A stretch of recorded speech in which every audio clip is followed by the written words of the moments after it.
chapter 3, which is titled Mom. I think these will pick up a little bit now that we've kind of like laid the groundwork for the premise of the story. Yeah. So in chapter 3, we just had Sonny blowing up his mom's prized rose garden fence. And it's a big source of embarrassment.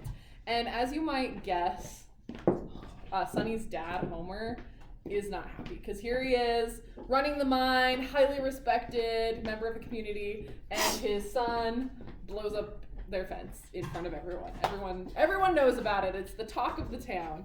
And so there's this heated argument between Homer's mom and dad, where his dad is talking about, like, this is ridiculous. I never want you to build a rocket again. And his mom pushes back hard against it. And it's interesting because at the time, Sonny's like, why is mom like, I just blew up her fence. Why is she defending me in blowing up her fence? And it comes back to the idea that began in the first chapter, and it's kind of developed in chapter 3. And it's this concept. She says to Sonny, Colwood's going to die, deader than a hammer.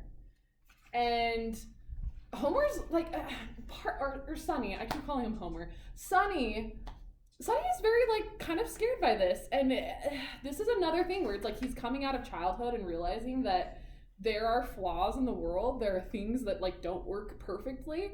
And it's the realization for the first time that coal is a finite resource, meaning at some point the coal mine is going to dry out. And if Sonny pits that as his career, he's suddenly not going to have a career.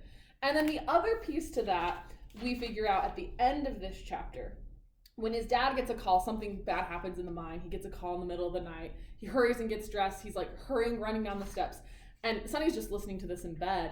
And then he hears his dad just like coughing super hard, just like coughing and coughing and coughing and coughing. So hard that like he has to stop. And he's like doubled over. And his dad always told me he had allergies, but this is the first time that Sonny's like, that is not allergies.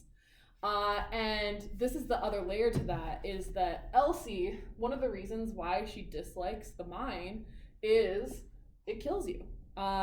Breathing in coal dust for the course of your lifetime, unsurprisingly, gives you cancer. It gives you, they call it the black lung, and basically you eventually asphyxiate, like you suffocate.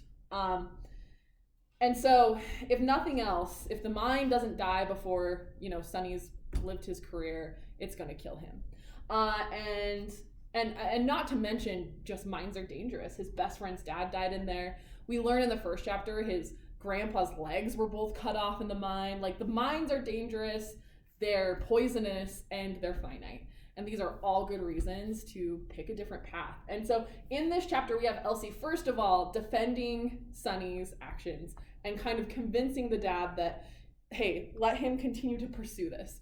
And we find out why she cares so much. And she specifically says, you and me, we've got to figure out some way to make your dad change his mind about you. See his way clear to send you to college. This is the stand she's going to take. She wants Sonny to go to college. She sees that he's smart. She sees that he could go to college, that he could learn, that he could pursue a different profession, and that's what she wants for him. But in order to do that, because it's 1950s, you don't just go against your father's wishes. If your father wants you to work in the mine, you work in the mine. So they kind of need his blessing. And not only that, Sonny's going to need help paying for college.